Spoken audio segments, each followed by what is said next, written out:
ಕಡೆಯಿಂದ ಪಾಂಡ್ರಂಗ ಗಂಡಗಲಿ, ಆ ಕಡೆಯಿಂದ ಯಾರೇ? ನಮಸ್ಕಾರ ಸರ್, ನೀಮಾ ಹೇಳಿ ಸರ್. 1 ಎಕರೆ 7 ಗುಂಟೆನ? ಅಲ್ಲ, ಈ ಜಮೀನು ವಿಚಾರವಾಗಿ ಯಾವುದೇ ರಾಜಕಾರಣಿಗಳು ಡಿನೋಟಿಫಿಕೇಶನ್ ಮಾಡಿಲ್ಲ ತಾನೆ? ಹಂಗಿದ್ರೆ ಚಿಂತೆ ಬಿಡ್ರೆ, ನಾನೇ ಮುಂದೆ ನಿಂತಿದ್ದು ಮಾರಿಸ್ಕೊಡ್ತೀನಿ. 10 ಕೋಟಿನ? ಕಮಿಷನ್ ಅಂತ 10 ಲಕ್ಷ ಬರುತ್ತಲ್ಲಪ್ಪ.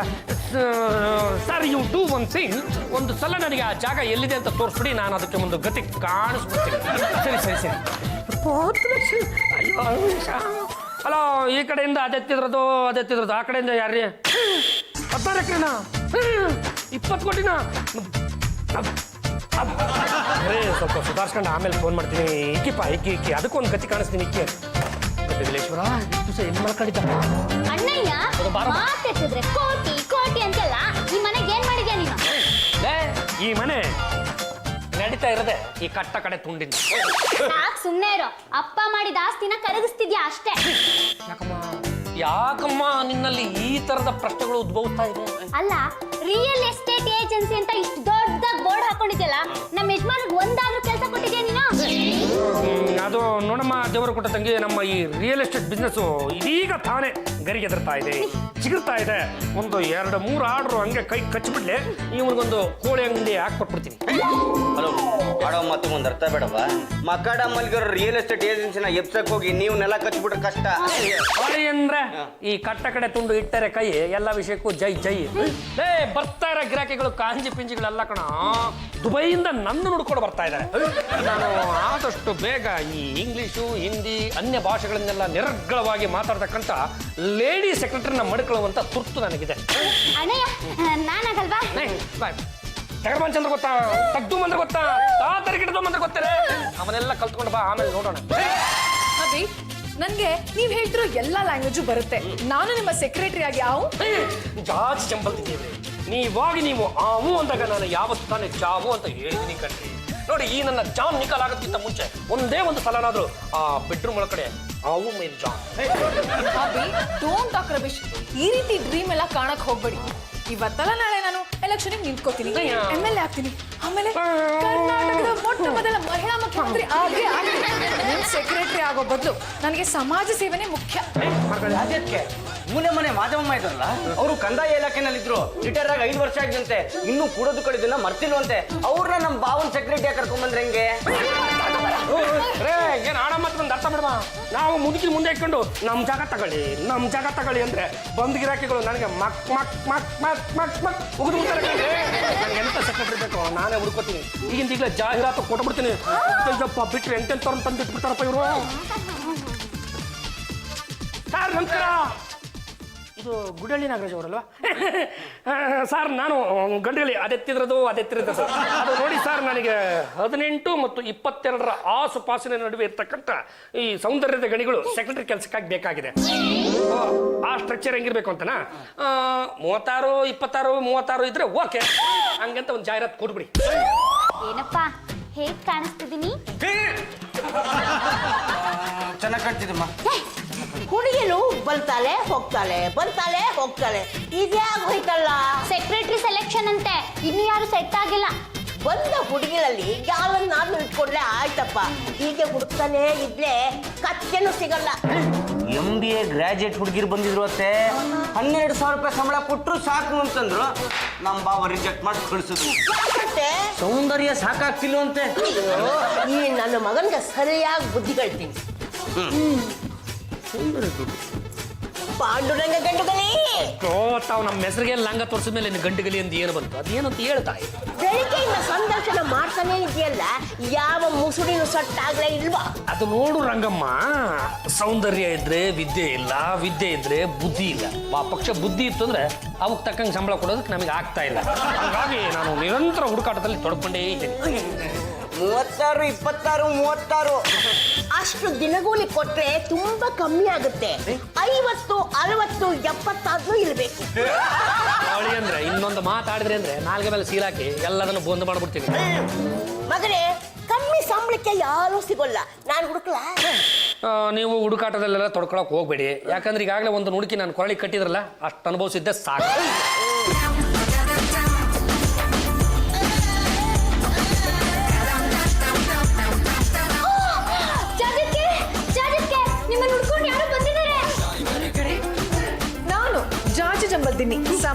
ಏಕಾಂಗಿ ಮಹಿಳಾ ಸಂಘದ ನಾಯಕಿ. ಜಾಜತ್ಗೆ ಏನೇ ಇವ್ರಿಗೆ ಮುಂಚೆನೆ ಗೊತ್ತಾ? ಇಲ್ಲ ಕಣೆ, ನಾವು ಮಹಿಳಾ ಸಂಘಕ್ಕೆ ದುಡ್ಡು ಬೇಕು ಅಂತ ಡಿಸ್ಕಸ್ ಮಾಡ್ತಾ ಇದ್ವಿ. ಮೋಸ್ಟ್ಲಿ 1 ಕೋಟಿನೋ 2 ಕೋಟಿನೋ ಕೊಡೋಕ್ ಬಂದಿರ್ಬೇಕು. ಪ್ಲೀಸ್ ಕಮ್, ಬನ್ನಿ ಬನ್ನಿ ಬನ್ನಿ ಬನ್ನಿ ಬನ್ನಿ ಬನ್ನಿ ಪ್ಲೀಸ್ ಕೂತ್ಕೊಳ್ಳಿ. Thank you. ಚೆನ್ನಾಗಿದ್ದೀರಾ? ನಾನು ನಿಮ್ಗೆ ಮೊದಲೇ ಗೊತ್ತಾ? ಇಲ್ಲ, ಇವತ್ತೇ ನೋಡ್ತಾ ಇರೋದು. ಆದ್ರೂ ಎಷ್ಟು ಚೆನ್ನಾಗಿ ಮಾತಾಡಿಸ್ತೀರಾ. ನಮ್ಮ ಅತ್ತೆಯವ್ರು ಯಾವಾಗ್ಲೂ ಹಾಗೇನೆ, ಗೊತ್ತಿಲ್ಲದೆ ಇರ್ಲಿ ಎಲ್ಲರನ್ನು ಟೈಮ್ ಪಾಸ್ಗೆ ಅಂತ ಮಾತಾಡಿಸ್ತಾನೆ ಇರ್ತಾರೆ. ಅಳಿಯಂದಿಲೆ ಸ್ವಲ್ಪ ತೆಪ್ಪಗಿರ್ತಿಲ್ಲ. ನೀವು ಮಹಿಳಾ ಸಂಘಕ್ಕೆ ಫಂಡ್ಸ್ ಕೊಡಕ್ಕೆ ಅಂತ ಬಂದ್ರಾ? ಐ ಆಮ್ ಸಾರಿ, ನಾನು ಪಾಂಡುರಂಗ ಅವ್ರನ್ನ ಮೀಟ್ ಮಾಡೋದಕ್ಕೆ ಬಂದಿರೋದು. ಬಾವಾ ಯಾವ್ದೋ ಡೀಲ್ ಬಂದಿದೆ, ಬನ್ನಿ.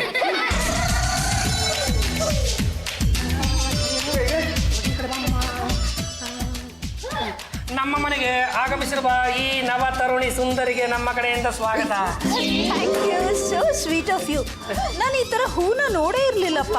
ಆಕ್ಚುಲಿ ಅದು ತುಂಬಾ ಅಪರೂಪದ ಹೂವು. ಇದನ್ನ ಫಾರೆಸ್ಟ್ ಕ್ವೀನ್ ಅಂತ ಕರೀತಾರೆ, ಅಂದ್ರೆ ಕಾಡಿನ ರಾಣಿ ಅಂತ ಕರೀತಾರೆ. ಬೇರೆ ಹೂ ಅಂತಾನೂ ಕರೀತಾರೆ. ಏನಪ್ಪ, ಇದೇ ತರದ ಹೂವ ನನ್ನ ತಲೆಯಲ್ಲಿದೆ ಅಲ್ವಾ? ಇತ್ತು, ಅದನ್ನ ನಿಮ್ಮ ಅಣ್ಣ ಕಿತ್ಕೊಟ್ಟಿದ್ದು. ಅಣ್ಣಯ್ಯ, ಅದು ಯಾಕೋ ಇಲ್ಲಿ ಸಿಕ್ಕಾಪಟ್ಟೆ ತೊಂದರೆ ಆಗ್ತಿದೆ. ಬನ್ನಿ ನನ್ನ ರೂಮ್ಗೆ ಹೋಗಿ ಪರ್ಸನಲ್ ಆಗಿ ಮಾತಾಡೋಣ. ಬನ್ನಿ ಪ್ಲೀಸ್. ಆಕ್ಚುಲಿ ನೀವು ಬ್ಲ್ಯಾಕ್ ಅಂಡ್ ವೈಟ್ ಡ್ರೆಸ್ ಹಾಕೊಂಡ್ಬಿಟ್ಟಿದ್ರೆ ಒಳ್ಳೆ ಜಿಲಾಪೆ ಕಡೆ ಕಂಡ್ಬಿಡ್ತಾ ಇದ್ರಿ. ಪ್ಲೀಸ್ ಹೇಳಿ, ನೀವು ಎಲ್ಲಿ ಜಾಗ ನೋಡಿದ್ರ, ಅದು ಎಷ್ಟು ಎಕರೆ ಇದೆ, ಎಷ್ಟು ದಿನದೊಳಗಡೆ ನಿಮಗೆ ಬೇಕು ಅಂತ ನನಗೆ ಒಂದು ಸಲ ಹೇಳ್ಬಿಟ್ರೆ ಆ ಜಾಗನ ನಾನು ನಿಮ್ಗೆ ಮಾಡ್ಕೊಟ್ಬಿಡ್ತೀನಿ. ಆದ್ರೆ ಒಂದು ವಿಷಯ ಅಂತ ಸ್ಪಷ್ಟ ಕಂಡ್ರೆ, ಈ ಡಿನೋಟಿಫಿಕೇಶನ್ ಆಗಿರೋ ಜಾಗಕ್ಕೆ ಮಾತ್ರ ದಯವಿಟ್ಟು ಕೈ ಹಾಕೋದಕ್ಕೆ ಹೋಗ್ಬೇಡಿ. ಯಾಕೆಂದ್ರೆ ಅದು ಮೂಲ ಒಂದಿರುತ್ತೆ, 1 ಎಕರೆ ಅಂತ ಇಟ್ಕೊಳ್ಳಿ ಉದಾಹರಣೆಗೆ. ಅದನ್ನ ಒಂದು 4-5 ಪ್ರತಿ ಮಾಡಿ 4-5 ಜನಕ್ಕೆ ಮಾರಿಬಿಟ್ಟಿರ್ತಾರೆ. ಅದಕ್ಕೆ ನಾವು ಯಾರು ಏನು ಮಾಡೋಕ್ಕಾಗಲ್ಲ. ಈ ಕಾಲಘಟ್ಟನೇ ಹಿಂಗೆ ಎಲ್ಲ ನಡೀತಾ ಇರೋದೇ. ನಮ್ಮ ತಾಯಿಗೂ ಅದು ನೋಡಿ. ಈಗ ಬಿಡಿ, ಈಗ ಪಾಣಿ ಪಟ್ಟ ರಸೀದಿ ಅವೆಲ್ಲ ಏನೇನ್ಬೇಕು ಎಲ್ಲದನ್ನು ಡೂಪ್ಲಿಕೇಟ್ ಮಾಡ್ತಾರೆ. ಆದ್ರೆ ಒಂದಂತೂ ಇನ್ನೂ ಸ್ಪಷ್ಟ ಕಂಡ್ರೆ, ಈ ತರ ಯಾರ್ಯಾರು ಮಾಡ್ತಾರೋ ಅವ್ರಿಗೆಲ್ಲ ಒಂದಲ್ಲ ಒಂದು ದಿನ ಕಾದಿದೆ, ಅವರೆಲ್ಲರೂ ಇಟ್ಟು ಮುರಿಯೋದೆಯ. ಇಂಥವ್ರ ಬಗ್ಗೆ ನೀವ್ಯಾಕೆ ಆಕ್ಷನ್ ತಗೊಳ್ಬಾರ್ದು? ಅದು ನೋಡಿ ವೆರಿ ಇಂಟ್ರೆಸ್ಟಿಂಗ್. ಒಬ್ಬ ಸಾಮಾನ್ಯ ನಾಗರಿಕ ಪ್ರಜೆಯಾಗಿ ನಾನೇನು ಆಕ್ಷನ್ ತಗೊಳಕ್ ಬರಲ್ಲ. ಹಂಗಂದ್ಬಿಟ್ಟು ನಮ್ದೇನು ಪಾತ್ರ ಇಲ್ಲ ಅಂತಲ್ಲ. ಇಡೀ ಸಮಾಜವೇ ಎಚ್ಚೆತ್ಕೊಬೇಕು, ದಂಗೆ ಹೇಳ್ಬೇಕು, ಪ್ರಶ್ನೆಗಳನ್ನ ಮಾಡಬೇಕು. ಇಂಥ ಕೆಲಸ ಎಲ್ಲ ಮಾಡಿರ್ತಾರಲ್ಲ, ಇಂಥವ್ರ ಪೈಕಿ ಒಬ್ಬ ಯಾವನಾದ್ರೂ ಜೈಲು ಒಳಗಡೆ ಹೋಗ್ಬಿಟ್ಟು ಸಾಕು, ಮಿಕ್ಕವ್ರೆಲ್ಲರೂ ಓದಂಗೆ. ನೀವು ಹ್ಯಾಂಡಲ್ ಮಾಡಿರೋ ಯಾವ್ದಾದ್ರು ಇಂಟ್ರೆಸ್ಟಿಂಗ್ ಕೇಸ್ ಬಗ್ಗೆ ನನ್ಗೆ ಹೇಳ್ತೀರಾ? Once upon A time, I think 2011 ಅನ್ಸುತ್ತೆ ಏನು ಬಂತು 2011. ಒಬ್ಬ ಲೇಡಿ ಇರೋ 1 ಎಕರೆ ಎಸ್ಟೇಟನ್ನ ಒಂದು 5 ಜನಕ್ಕೆ ಮಾರಾಟ ಮಾಡಿಬಿಟ್ಟಿದ್ರು. ಕೊನೆಗೆ ಆ ಎಸ್ಟೇಟಿಗೆ ಏನು ಹೆಸರು ಬಂತು ಗೊತ್ತಾ? ಏನ್ ಬಂತು? ದ್ರೌಪದಿ ಎಸ್ಟೇಟ್. ಆಮೇಲೆ ಏನಾಯ್ತು? ಆಗೋಕೆ ಏನಿದೆ ಕಂಡ್ರೆ, ಕೇಸ್ ಇನ್ನೂ ನಡೀತಾನೆ ಇದೆ. ಒಂದ್ ಕಡೆಯಿಂದ ಕೌರವರು ಅಟ್ಯಾಕ್ ಮಾಡ್ತಾನೆ ಇದ್ದಾರೆ. ಆ ಮಹಾಭಾರತ ಮುಗಿದ್ರು, ಈ ನವಭಾರತ ಮುಗ್ದಿಲ್ಲ. ಈಗ ಹೇಳಿ, ನೀವು ಎಲ್ಲಿ ಜಾಗ ನೋಡಿಟ್ಟಿದ್ರೆ ನಾನು ನಿಮಗೆ ಎಷ್ಟು ದಿನದೊಳಗಡೆ ಆ ಜಾಗ ಕೊಡಿಸ್ಬೇಕು? ಓ, ಯು ಹ್ಯಾವ್ ಮಿಸ್ಟೇಕನ್ ಮೀ. ನಾನ್ ಬಂದಿರೋದು ಸೈಟ್ ತಗೊಳ್ಳಿಕ್ಕಲ್ಲ. ಮತ್ತೆ ಪೇಪರಲ್ಲಿ ಸೆಕ್ರೆಟರಿ ಬೇಕು ಅಂತ ಆಡ್ ಕೊಟ್ಟಿದ್ರಲ್ಲ, ನಾನ್ ನಿಮ್ ಸೆಕ್ರೆಟರಿ ಆಗಿ ಬರೋಣ ಅಂತ. ನೀವು ನನ್ನ ಸೆಕ್ರೆಟರಿ ಅದೇ ಅಂದ್ರೆ ಅಲ್ಲಿ ಯಾವ್ದೋ ಒಂದು ಬಕ್ಕೆ ತಗೊಂಬನ್ನಿಪ್ಪ. ಬಾವಾ ಬೊಕ್ಕೆ ಇರಲಿಲ್ಲ, ಇದು ಓಕೆನಾ? ಯಾವ್ದೋ ಒಂದು ಕೊಡಲೇ. ಸೆಕ್ರೆಟರಿ ಸ್ಥಾನಕ್ಕೆ ನೂತನವಾಗಿ ಆಯ್ಕೆ ಆಗಿರುವ, ಸಾರಿ ತಮ್ಮ ಹೆಸರು ಗೊತ್ತಾಗ್ಲಿಲ್ಲ, ಡಿಆರ್ ಪದ್ಮಿನಿ ಅವರಿಗೆ ಸ್ವಾಗತ ಕೋರುವವರು ಅದೆತ್ತಿರೋದು ಏನ್ ನಿಂತಿದ್ರಲ್ಲ, ಪ್ಲೀಸ್ ಕೂತ್ಕೊಳ್ಳಿ. ಈಗ ಹೇಳಿ, ನೀವು ಸಂಬಳ ಅದೆಷ್ಟು ಎಕ್ಸ್ಪೆಕ್ಟ್ ಮಾಡ್ತೀರಾ? ನೀವೇ ಹೇಳ್ಬಿಡಿ. ಹಂಗಾದ್ರೆ ಇನ್ನೂ ಒಳ್ಳೆದಾಗ್ತದೆ. ಅದು ನೋಡಿ ಒಂದು 10,000 ರೂಪಾಯಿ. ಅಲ್ಲ, ನೀವು ಮಾತಾಡಕ್ಕೆ ಹೋಗ್ಬೇಡಿ, ನಾನು ಮಾತಾಡೋದಕ್ಕೆ ಅವಕಾಶ ಕೊಡಿ. 10,000 ರೂಪಾಯಿ ಆಗಲ್ಲ, 9,000 ರೂಪಾಯಿ ಬೇಡ, ಅದು 8,000 ರೂಪಾಯಿ ಕೊಡ್ತೀನಿ. ಅಲ್ಲ, ಈ 8 ಬಗ್ಗೆ ಕಂಡವರೆಲ್ಲ ಗಂಟು ಯಾರು ತಗೋಕ್ ಹೋಗ್ಬೇಡಿ ಅಂತಾರೆ. ಆದ್ರೆ ನಾನು ಗಂಟು ವಿಚಾರವಾಗಿ ಮಾತಾಡ್ತಲ್ಲ. ಈ 8 ಅನ್ನೋದು ನಮ್ಮಿಬ್ಬರು ಮತ್ತೆ ಗಂಟು ಹಾಕೊಡ್ಬೇಕು, ಅದಕ್ಕೆ ಮಾತಾಡ್ತಾ ಇದ್ದೀನಿ. ನೋಡಿ, ನನಗೆ ಓಕೆ, ನೀವು ಒಪ್ಪಿದ್ರೆ 8,000 ಫಿಕ್ಸ್. ಇಟ್ಸ್ ಓಕೆ, ನಾನ್ ಬರೋದು ಹಾಬಿಗಷ್ಟೇ. ನೀವು ಅದಕ್ಕೆಲ್ಲ ಬನ್ನಿ, ಒಟ್ಟಿನಲ್ಲಿ ನಮ್ಮ ರೇಟ್ ಒಪ್ಕೊಬೇಕು ಅಷ್ಟೇ. ಬಟ್ 1 ಕಂಡೀಷನ್, ನೀವು ಪ್ರತಿದಿನ ನನ್ಗೊಂದೊಂದು ಜೋಕ್ ಹೇಳ್ತಾ ಇರ್ಬೇಕು. ಅಷ್ಟೇ ತಾನೆ. ಈಗಲೇ ಶುರು ಹಾಕೊಂಡ್ಬಿಡ್ತೀನಿ, ಕೇಳಿಸ್ಕೊಳ್ಳಿ. ಅದು ಇಲ್ಲಿ ಹತ್ರ ಬರ್ತೀನಿ. ಅದು ನೋಡು ಡಿಯರ್ ಪದ್ಮಿನಿ, ಒಂದು ಬಿಲ್ಡಿಂಗು ಸೇಲ್ಗಿತ್ತಂತೆ. 10 ಲಕ್ಷ ರೂಪಾಯಿ ಬೆಲೆ ಬಾಳ ಆ ಬಿಲ್ಡಿಂಗ್ನ 5 ಲಕ್ಷ ಕೊಟ್ಟು ಕೊಂಡ್ಕೊಳ್ಳೋದಕ್ಕೆ ಯಾರು ಮುಂದೆ ಬರಲಿಲ್ಲ. ಕೊನೆಗೆ ನನ್ನಂತ ಒಬ್ಬ ಪುಣ್ಯಾತ್ಮ ಬರೀ 2 ಲಕ್ಷ ರೂಪಾಯಿಗೆ ಆ ಬಿಲ್ಡಿಂಗ್ನ ತಗೊಂಡ್ಬಿಟ್ಟ. ಅವನು ತಗೊಂಡ ಮಾರನೇ ಕ್ಷಣನೇ ಊರಿನ ಜನಗಳೆಲ್ಲ ಬಂದು, ಅಯ್ಯೋ ಅಯೋಗ್ಯ, ಅಯ್ಯೋ ದಡ್ಡ, ಆ ಬಿಲ್ಡಿಂಗ್ನ ಯಾಕೆ ಕೊಂಡ್ಕೊಂಡೆ, ಅದರಲ್ಲಿ ದೆವ್ವ ಇದೆ ಅಂದ್ರಂತೆ. ಪರವಾಗಿಲ್ಲ ಬಿಡಿ, ಈ ಮನೆಯಲ್ಲಿ ನಾನೇ ವಾಸ ಮಾಡಲ್ಲ, ನಮ್ಮ ಅಳಿಯಂದ್ರು ಇರ್ತಾರೆ. ಆದ್ರೆ ಒಂದನ್ನು ಸ್ಪಷ್ಟವಾಗಿ ತಿಳ್ಕೊಂಡು, ಒಂದೇ ಮನೆಯಲ್ಲಿ 2 ದೆವ್ವ ಇರಲ್ಲ. ನಮ್ಮ ಅಳಿಯಂದ್ರು ಈ ಮನೆ ಬಿಡ್ತಿದ್ದಾಗೆ ಒರಿಜಿನಲ್ ದೆವ್ವ ಓಡೋಗ್ಬಿಡುತ್ತೆ ಅಂದಂತೆ. ನಗುನೇ ಬರಲಿಲ್ಲ. ಅತ್ತಗತ್ತಗ ನಮಗೆಲ್ಲ ಏನಾರು ಒಂದು ಬರುತ್ತೆ. ನೋಡಿ ನೀವು ಇದೇ ತರ ಜೋಕ್ಸ್ ಹೇಳ್ತಾ ಇದ್ರೆ ನನಗೆ ನೀವು 4000 ಸ್ಯಾಲ್ರಿ ಕೊಟ್ಟರು ಪರವಾಗಿಲ್ಲ. ನೀವು ಹೇಳೋದು ಹೇಳ್ತೀನಿ, ಒಂದು 10 ಜೋಕ್ ಹೇಳ್ಬಿಡ್ತೀನಿ, ಬಿಟ್ಟಿಯಾಗಿ ಮಾಡ್ತೀನಿ. ಹಬ್ಬಿ ವಾಟ್ ಇಸ್ ದಿಸ್? ಈ ತರ ರೆಡಿ ಆಗಿದ್ದೀರಾ? ಅದು ಯಾಕೆಂದ್ರೆ ಅದಕ್ಕೆ ಒಂದು ಬಲವಾದ ಕಾರಣ ಇದೆ. ಆ ಕಾರಣ ಏನು ಅಂದ್ರೆ ನಮ್ಮ ಈ ರಿಯಲ್ ಎಸ್ಟೇಟ್ ಬಿಸ್ನೆಸ್ ಇದೆಯಲ್ಲ, ಅದು ಚಿಗುರ್ತಾ ಇದೆ.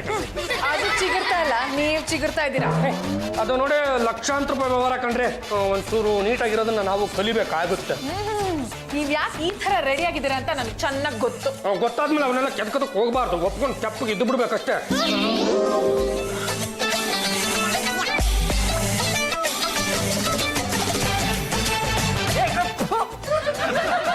ಇಷ್ಟೊಂದು ಸಡಗರ. ಅದು ನೋಡಿ ಹೇಳಿ ಅಂದ್ರೆ ಯಾವಾಗಲೂ ನಾವು ಕೆಲಸ ಮಾಡ್ತಕ್ಕಂಥ ವಾತಾವರಣ ಇದೆಯಲ್ಲ, ಅದು ತುಂಬಾ ಪರಿಶುದ್ಧವಾಗಿದ್ರೆ ನಮಗೂ ಕೆಲಸ ಮಾಡೋದಕ್ಕೆ ಹೆಚ್ಚಿನ ಮೂಡ್ ಬರುತ್ತೆ. ತಾವು ಬಂದ್ಬಿಟ್ರಲ್ವಾ, ಈಗ ನೋಡಿ ಫಸ್ಟ್ ಲೆಸ್ಸಿಂದ ಹೊಡಿಬೇಕು. Wow, what a pleasant atmosphere. ನಂಗೆ ತುಂಬಾ ಇಷ್ಟ ಆಗ್ತಾ ಇದೆ. ಅದು ಪದ್ಮಿನಿ, ಮನಸ್ಸಿಗೆ ನಮ್ಗೆ ಏನಾದರೂ ಇಷ್ಟ ಆದಾಗ, ಖುಷಿ ಆದಾಗ ಅಂತಹ ಭಾವಗಳನ್ನ ಯಾವುದೇ ಕಾರಣಕ್ಕೂ ಅದಿಮಿಟ್ಕೊಬಾರ್ದು. ಅದು ಹೃದಯಾಘಾತಕ್ಕೆ ನಾಂದಿ ಆಗ್ಬಿಡುತ್ತೆ. ಇಲ್ಲಿ ಇದೇ ಖುಷಿಯಲ್ಲಿ ಇಬ್ರು ಸೇರ್ಕೊಂಡು ಒಂದು ಡಾನ್ಸ್ ಶುರು ಮಾಡೋಣ, ಆಮೇಲೆ ನೆಟ್ಟಿಗೆ ಕೆಲಸ ಶುರು ಮಾಡ್ಕೊಂಬೋಣ. Come on, play start.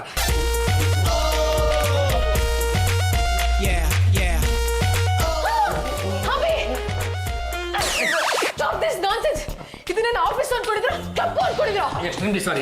Padmini please ಕೂತ್ಕೊಳ್ಳಿ, ಹೇಳ್ತೀನಿ.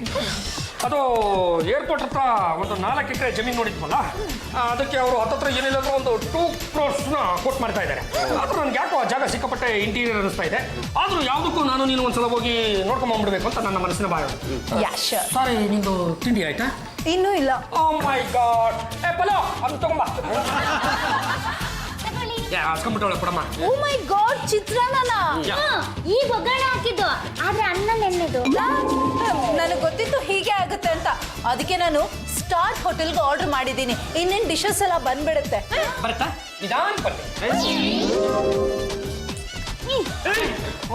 ಏನಪ್ಪ ಕ್ಯಾರಿಯರೇ ಒಳ್ಳೆ ಕುತುಬ್ ಮಿನಾರ್ ಇದ್ದಂಗಿದೆ.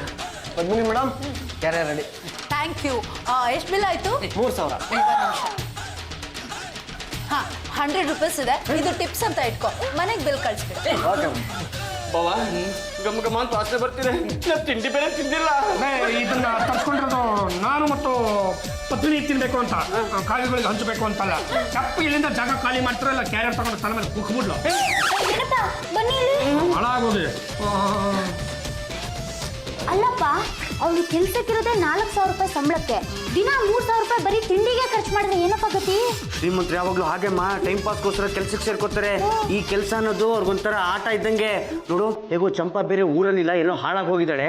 ತಿಂಡಿ ದಿನಾಗ್ಲೂ ಬರ್ತಿದ್ರೆ ಹೊಡೆದಿದ್ದು ಪಡೆದಿದ್ದು ನಾವು ತಿನ್ಕೊಂಬೋಣ.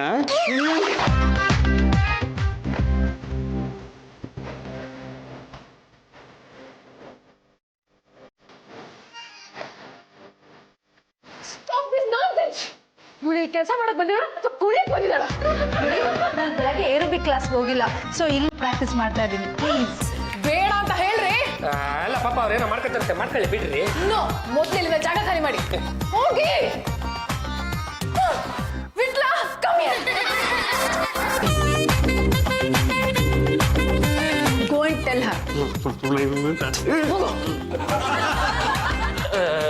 ನೋಡಿ ಮಿಸ್ ಪದ್ಮಿನಿ ಅವರೇ, ನೀವು ನಮ್ಮ ಭಾವನ ವಿಷಯದಲ್ಲಿ ಸ್ವಲ್ಪ ಕೇರ್ಫುಲ್ ಆಗಿರ್ಬೇಕು. ಯಾಕೆ? ಅವ್ರ ಮೆಂಟಲ್ ಸ್ಟೇಟಸ್ ಸರಿ ಇಲ್ಲ. ಅವರೊಬ್ಬ ಮನೋರೋಗಿ. ಅಂತಿಂಥ ಮನೋರೋಗಿ ಅಲ್ಲ, ಇಂಗ್ಲೀಷ್ ಪಿಕ್ಚರ್ ಇರ್ತಾರಲ್ಲ ಆ ಥರ ಮನೋರೋಗಿ. ಎಲ್ಲರ ಚೆನ್ನಾಗೇ ಮಾತಾಡ್ತಿರ್ತಾರೆ, ಯಾವ ಟೈಮಲ್ಲಿ ಹೆಂಗೆ ಆಡ್ತಾರೆ ಅಂತ ಯಾರಿಗೂ ಗೊತ್ತಾಗಲ್ಲ. ಪ್ರೀತಿಯಿಂದನೇ ಮಾತಾಡ್ತಿರ್ತಾರೆ, ಒಂದು ಫೈನ್ ಡೇ ಚಾಕು ಹಾಕ್ಬಿಡ್ತಾರೆ.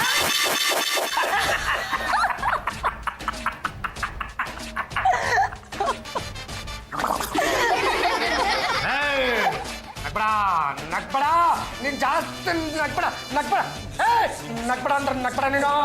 ಆಫೀಸ್ ಸೆಕ್ರೆಟರಿ ಹಿಂಗೆ ನಕ್ಕು ನನ್ನ ಆಸ್ತಿ ಎಲ್ಲ ಪಡ್ಸ್ಕೊಂಡ್ಬಿಟ್ಲು. ಈಗ ನೀನು ನಗ್ತಾ ಇದೀಯಾ, ನೀನು ಅದೇ ಕೆಲಸ ಮಾಡ್ತೀಯಾ. ಇನ್ನು ನಾನು ಬದುಕಿ ಬಿಡಲ್ಲ. ನೀನ್ ಇರ್ಬಾರ್ದು.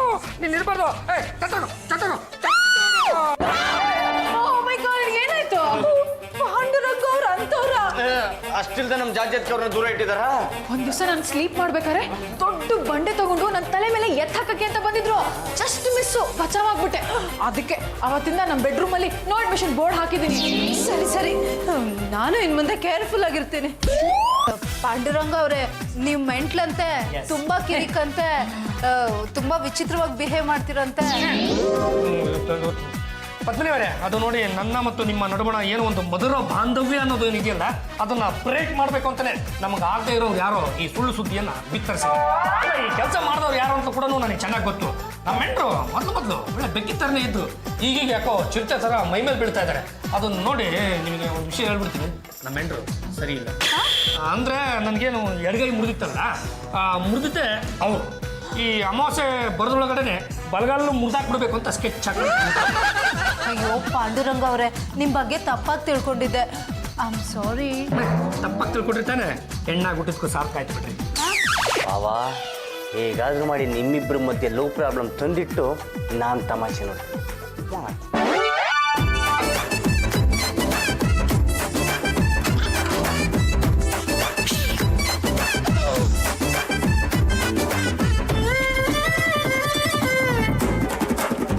ನಿನ್ನ ಕಣ್ಣು ಸುಂದರ, ನೀನಿದ್ದರೆ ನನ್ನ ಮನೆಯೊಂದು ಚಂದಿರ. ವಾವ್ ಪಾಂಡುರಂಗ ಅವರೇ, ನಿಮ್ಮ ರಸಿಕತೆಗೆ ಹ್ಯಾಟ್ಸ್ ಆಫ್. ನಿಮ್ಮ ಮಾತು ಚಂದ, ನಿಮ್ಮನ್ನು ಕಂಡು ನನಗೆ ಆನಂದ. ನೀವಿದ್ದರೆ ಸದಾನಂದ.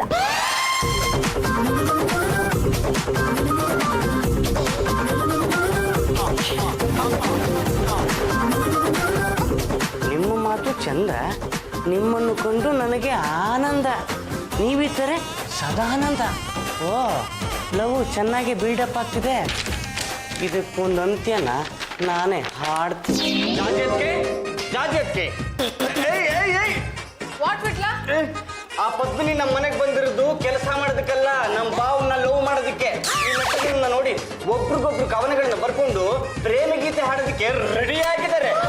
ಮೈ ಗಾಡ್ ಹಬಿ, ಹೀಗೆಲ್ಲ ಮಾಡೋದಕ್ಕೆ ನಿಮ್ಗೆ ಕ್ಷೇಮ ಆಗಲ್ವಾ? ನಾವು ಆ ಥರದ ಕೆಲಸ ಮಾಡಿಲ್ಲ. ಸುಮ್ಮನೆ ರೀ, ನಿಮ್ಮಿಬ್ರು ನೋಡಿದ್ರೆ ಗೊತ್ತಾಗಲ್ಲ. ಮತ್ತೆ ಈ ಲೆಟರ್ಗಳನ್ನ ಓದಿ ನಿಮ್ಮ ಮಗ ಎಂಥವ್ರು ಅಂತ ನಿಮಗೆ ಗೊತ್ತಾಗುತ್ತೆ. ರಾಮ ರಾಮ, ಹಸಿ ಹಸಿ ಪದಗಳು, ಬಿಸಿ ಬಿಸಿ ಕವನಗಳು, ನಿನ್ನ ಬಾಕಿ ಬಿಗಿದಪ್ಪಿ, ಒಂದರ ಮೇಲೊಂದು ಪಪ್ಪಿ, ನಿನ್ನ ಮನವೇ ಸುವಾಗ ಬೇಕಲಾಗುತ್ತೆ. ಆ ಪದ್ಮಿನಿ ಬಂದಿರೋದು ನಮ್ಮ ಮನೆನ ಹಾಳು ಮಾಡಕ್ಕೆ. ಮನೆಗೆ ಬರ್ಲಿ, ಗ್ರಾಚಾರ ಬಿಡಿಸ್ಬಿಡ್ತೀನಿ. Good morning Panduranga. Good by.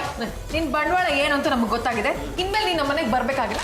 ನೋಡಿದೆ ನೀವು ಹೀಗೆ ಮಾಡ್ತೀರಾ ಅಂತ ನನಗೆ ಚೆನ್ನಾಗಿ ಗೊತ್ತಿತ್ತು. ಅದಕ್ಕೆ ನಮ್ಮ ಡ್ಯಾಡಿನೂ ನನ್ನ ಜೊತೆ ಕರ್ಕೊಂಡು ಬಂದಿದ್ದೀನಿ. ಡ್ಯಾಡಿ ಬನ್ನಿ ಇಲ್ಲಿ. ಮದ್ವೆ ಮಾಡ್ಕೊ ಅಂತ ಪೀಡಿಸ್ತಾ ಇದ್ದಲ್ಲ, ಈ ಕವನ ಓದು. ನಿನ್ನ ಮನಸ್ಸನ್ನು ಕದ್ದ ರಸಿಕ ಯಾರಮ್ಮ? ಮಿಸ್ಟರ್ ಪಾಂಡುರಂಗ. ಡ್ಯಾಡಿ, ನಾನು ಅವ್ರನ್ನ ತುಂಬಾ ಪ್ರೀತಿಸ್ತಾ ಇದ್ದೀನಿ. ಹೇಗಾದ್ರೂ ಮಾಡಿ ಮದ್ವೆ ಆಗೋದಕ್ಕೆ ಅವ್ರನ್ನ ಒಪ್ಪಿಸ್ತೀರಾ? ಇವರು ನನ್ನ ಅಭಿ, ನಾನು ಇವ್ರನ್ನ ಮ್ಯಾರೇಜ್ ಆಗಿದ್ದೀನಿ. ತಪ್ಪಿಗೆ ನಿಂತ್ಕೊಂಡ್ರೆ ಸರಿ, ಕೆನ್ನೆಗೆ ಬಾರಿಸ್ದ ಆದ್ರೆ ಬೆಲೂನ್ ತರ ಊದ್ಕೊಂಡ್ಬಿಡ್ಬೇಕು. ಪದ್ಮಿನಿ ನಿಮ್ಮ ಬ್ರದರಾ? ಅಲ್ಲ, ನಮ್ ಡ್ಯಾಡಿ ಬಾಡಿ ಗಾರ್ಡ್. ನಿಮ್ ಪಾಂಡುರಂಗ ಅಂದ್ರೆ ಅಷ್ಟೊಂದು ಇಷ್ಟನಾ? ಹೌದು ಡ್ಯಾಡಿ. ಅವ್ರ ಹೃದಯ ಅವ್ರು ಬರ್ದಿರೋ ಕವನದಲ್ಲೇ ಕಾಣುತ್ತೆ. ಬೇಕಾದ್ರೆ ಓದಿ. ಭೇಷ್ ಕಡಮ್ಮ, ನೀನ್ ಇಷ್ಟಪಟ್ಟೆ ಅಂದ್ರೆ ಮುಗೀತು. ನೀನನ್ನು ಪಾಂಡುರಂಗಗೆ ಕೊಟ್ಟು ಮದುವೆ ಮಾಡ್ತೀನಿ. ಈಗ ನಿಶ್ಚಿತಾರ್ಥ ನಡೆಯುತ್ತೆ. ಯಾರಾದ್ರೂ ಕಿರಿಕ್ ಮಾಡಿದ್ರೆ ಬೋಟಿ ನಿಕಾಲ್ ಮಾಡ್ಬಿಡ್ತೀನಿ. ಪಾಂಡುರಂಗ ಅವರೇ, ನನ್ನ ಸಮ್ಮುಖದಲ್ಲೇ ನಿಮ್ಮಿಬ್ರು ನಿಶ್ಚಿತಾರ್ಥ ಮುಗ್ದೋಗ್ಲಿ. ತಗೊಳ್ಳಿ, ಉಂಗ್ರ ಬದಲಾಯಿಸ್ಕೊಳ್ಳಿ. ರಿಜಿಸ್ಟರ್ ಆಫೀಸ್ ಕರ್ಕೊಂಡು ಹೋಗಿ ನಿಮ್ಮಿಬ್ಬರು ರಿಜಿಸ್ಟರ್ ಮ್ಯಾರೇಜ್ ಮಾಡಿ ಮುಗಿಸ್ಬಿಡ್ತೀನಿ. 20 ಲಕ್ಷ ಮದುವೆ ಖರ್ಚು ಉಳಿಯತ್ತೆ. ಅದು ನಿಮ್ಮಿಬ್ಬರ ಹೆಸರು ಡೆಪಾಸಿಟ್ ಮಾಡಿದ್ರೆ ಆಯ್ತು ಬಿಡಿ. ಅದು ಮಾವಯ್ಯ ಒಂದು ಹನಿಮೂನಿಗೆ ಒಳ್ಳೆ ಸ್ಪಾಟ್ ಅನ್ನು ಫಿಕ್ಸ್ ಮಾಡಿ. ಯಾಕಂದ್ರೆ ನಮ್ಮ ಜೀವನದ ಮಹದಾಸನೆ ಹನಿಮೂನ್. ಅದಕ್ಕೆ ಯಾಕೆ ಯೋಚನೆ ಮಾಡ್ತೀರಾ? ಸ್ವಿಟ್ಜರ್ಲ್ಯಾಂಡ್, ಮಾರಿಷಸ್, ನ್ಯೂಜಿಲ್ಯಾಂಡ್ ಫಿಕ್ಸ್ ಮಾಡಿದ್ರೆ ಆಯ್ತು. ಅಲ್ಲ, ಬರೀ 3 ದಿವಸ ಇದ್ಬಿಟ್ಟು ಆಮೇಲೆ ಮತ್ತೆ ವಾಪಸ್ ಬರ್ತಾನೆ. ನಿಮ್ಗೆ ಯಾವ ಜಾಗ ಬೇಕೋ ಅದು ನೀವೇ ಆಯ್ಕೆ ಮಾಡಿ. ಅದಕ್ಕೆ ಯಾಕೆ ನಮ್ಮ ತೋಟದ ಮನೆ ಫಿಕ್ಸ್ ಮಾಡ್ತೀನಿ. ಅಭಿ ಪ್ಲೀಸ್, ಅಭಿ ಮ್ಯಾರೇಜ್ ಆಗ್ಬೇಡಿ. ಸಾಕು ಸುಮ್ಮನೆ ಇರಿದೆ. ನಮ್ಮಿಬ್ಬರ ಮಧ್ಯೆ ಲವ್ ಇದೆ, ನಾವು ಒಬ್ಬರು ಸೇರ್ಕೊಂಡು ಕವಿತೆಗಳನ್ನು ಗೀರ್ತೀವಿ ಅಂತ ಸುಳ್ಳು ಸುದ್ದಿ ಹಬ್ಸಿದ್ ಯಾರು? ಏನ್ಮೇ ನಮ್ಮಿಬ್ಬರನ್ನ ಒಂದು ಮಾಡಿದವರು ತಣ್ಣಗಿರ್ಲಿ ಶಿವ. ನನ್ನಿಂದ ದೊಡ್ಡ ತಪ್ಪಾಗೋಯ್ತು ಬಾವ. ಹೇಗಾದ್ರೂ ಮಾಡಿ ಪದ್ಮಿನಿನ ನಮ್ಮ ಮನೆಯಿಂದ ಆಚೆ ಓಡಿಸ್ಬೇಕು ಅಂತ ಆ ಕವನಗಳನ್ನ ನಾನೇ ಬರ್ದಿದ್ದು. ನಿಮ್ಮ ಕಾಲಿಗೆ ಬೀಳ್ತೀನಿ, ನಮ್ಮ ಜಾಜತ್ಗೆ ಕೈ ಬಿಡ್ಬೇಡಿ ಪ್ಲೀಸ್ ಬಾವ. ಈ ಸತ್ಯನ ನಿಮ್ಮ ಬಾಯಿಂದಲೇ ಆಚೆ ಬರ್ಸ್ಬೇಕು ಅಂತ ನಾನು ಪದ್ಮಿನಿ ಸೇರ್ಕೊಂಡು ಈ ಮದುವೆ ನಾಟಕ ಮಾಡ್ಬಿಟ್ವಿ.